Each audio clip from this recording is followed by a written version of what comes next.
Good morning class. जैसा कि आप सबको पता है कि हमारी ऑनलाइन क्लासेस शुरू हो रही हैं और आज मैं आप लोगों को चैप्टर फर्स्ट पढ़ाऊंगी। चैप्टर फर्स्ट जो है इसमें हम बात करते हैं पदार्थ की। पदार्थ क्या होता है, हमारे आसपास जितनी भी वस्तुएं हैं, चाहे वो अगर हम फैन की बात करें, बॉल की बात करें, बोर्ड की बात करते हैं, मार्कर की बात करें, तो हमारे चारों ओर जितनी भी चीज़ें हैं वो सारी जिससे बनी होती है उसे हम पदार्थ कहते हैं। ठीक है, यानी हम ये कह सकते हैं कि सभी वस्तुएं पदार्थ की बनी होती हैं। अगर हम पदार्थ के भौतिक स्वरूप की बात करते हैं तो सबसे पहला हम बात करते हैं पदार्थ कणों से मिलकर बना होता है।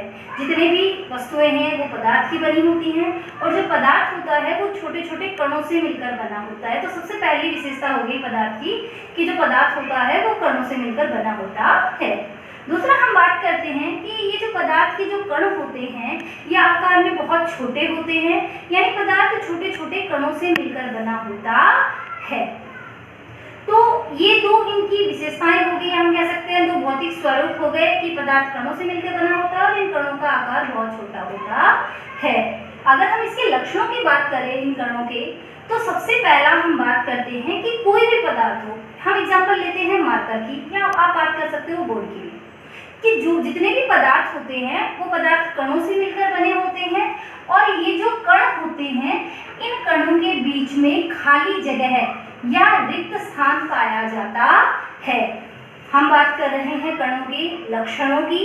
तो सबसे पहला लक्षण क्या हो गया कि जितने भी पदार्थ होते हैं उनके कणों के बीच खाली जगह होती है। हाँ, अलग अलग जो पदार्थ होते हैं उनमें ये जो खाली स्थान या रिक्त स्थान हम बात कर रहे हैं ये अलग अलग पदार्थों में अलग अलग पाया जाता है। या रिक्त स्थान कहीं पे अधिक या कहीं पे कम पाया जाता है, सब में ये रिक्त स्थान समान नहीं होता है। दूसरा हम बात करते हैं गतिशीलता की। पदार्थ के जो कण होते हैं ये निरंतर गतिशील रहते हैं, इनमें गति होती रहती है। अगला हम बात करते हैं आकर्षण की।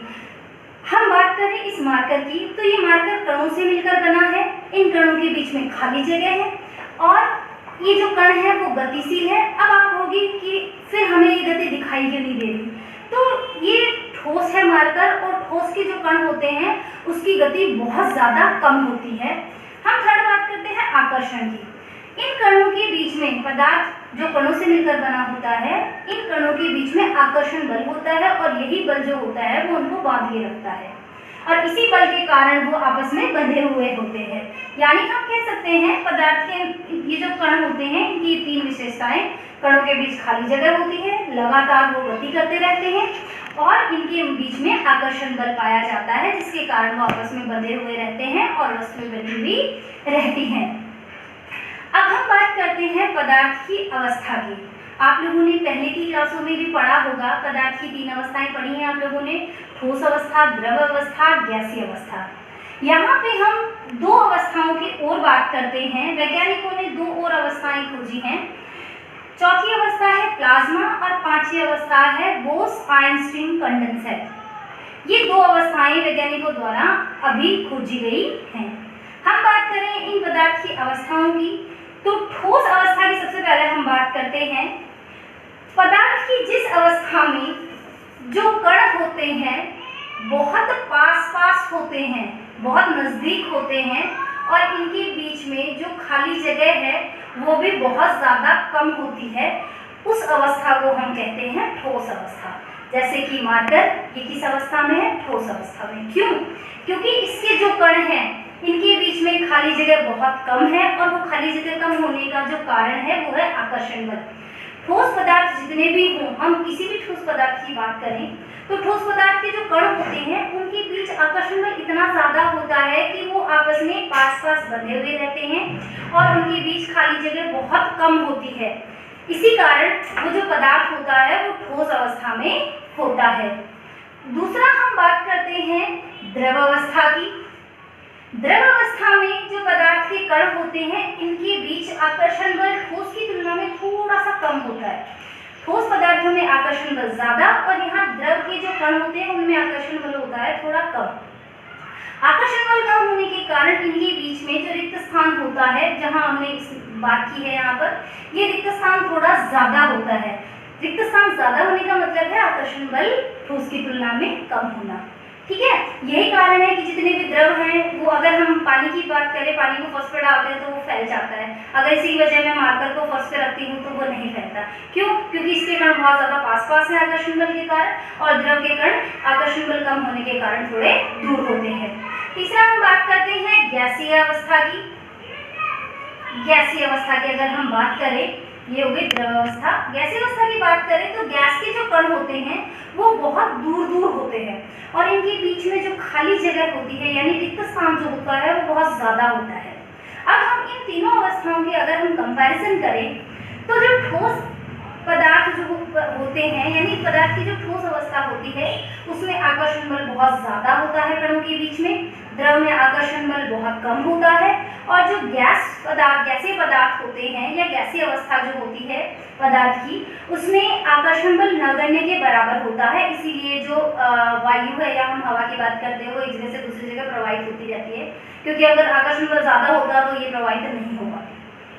तो हम बात करते हैं ठोस, द्रव, गैस, इन तीनों की तुलना की बात कर रहे हैं, तुलना कर रहे हैं। ठोस में, ठोस पदार्थ के कण जो होते हैं उसके बीच आकर्षण बल बहुत ज्यादा होता है, द्रव के अंदर जो कण होते हैं इसमें आकर्षण बल कम हो जाता है, और गैसीय अवस्था में जो आकर्षण बल होता है कणों के बीच वो नगण्य के बराबर हो जाता है।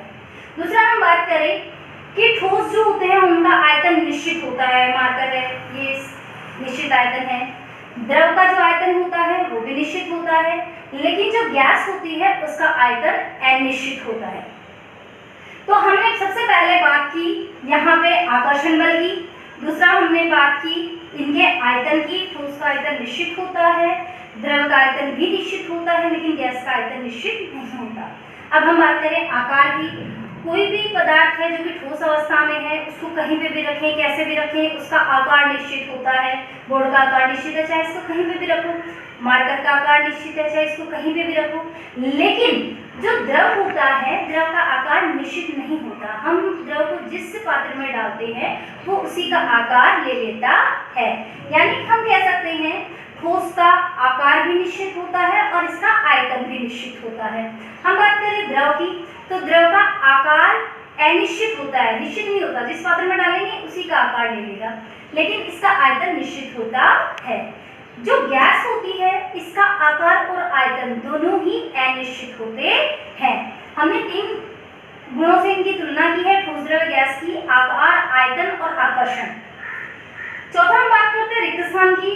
ठोस पदार्थ के जो कण होते हैं उनमें रिक्त स्थान बहुत कम होता है, द्रव में ये रिक्त स्थान थोड़ा ज्यादा होता है ठोस की तुलना में, और जो गैसीय अवस्था है उसमें कणों के बीच रिक्त स्थान बहुत ज्यादा होता है।